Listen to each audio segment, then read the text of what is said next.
Hi, my name is Lillian, My name is Emma. My name is Bree. and we're going to show you how to do a modified Robert Jones bandage. The injuries that you can use a modified Robert Jones bandage for would be your fractures, your abrasions, and your lacerations. And then some other types of bandages are going to be like head bandages, chest bandages, and tail bandages. The supplies you will need for your bandage is a non-adherent pad, our cast padding, our conforming bandage padding, our tape, and our vet wrap. You will also need bandage scissors. Go.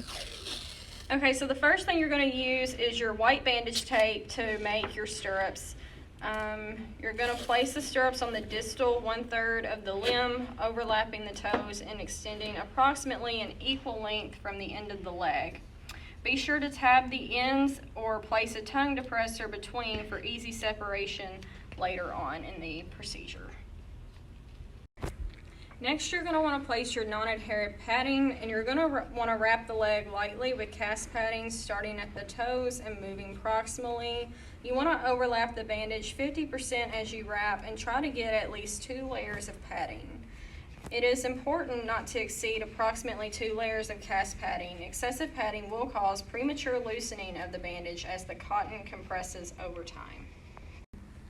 Next, you want to wrap the leg with a conforming bandage starting at the toes and moving proximally. This is the step where you create compression. However, not as much as you would with the standard Robert Jones bandage. Overlap the bandage 50% as you wrap and make sure the toes are still visible. If a splint or cast is used, it is applied at this point and held in place by another layer of elastic gauze or tape. Next, you're going to want to separate the tape stirrups, rotate them proximally, and secure them to the compression bandage, thus creating a barrier and preventing the bandage from slipping down. You should always make sure some of the underlying cast padding is visible out on the end by the toes.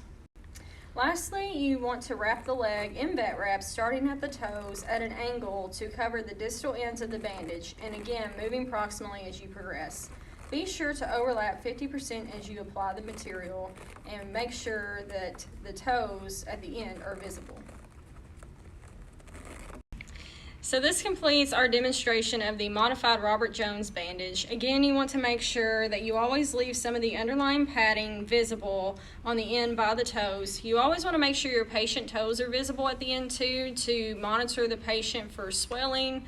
A good thing to tell a client is to monitor the distance between the toes. If the distance between the toes is increased, then that means there's a problem with the bandage and they need to bring the patient in for the bandage to be removed.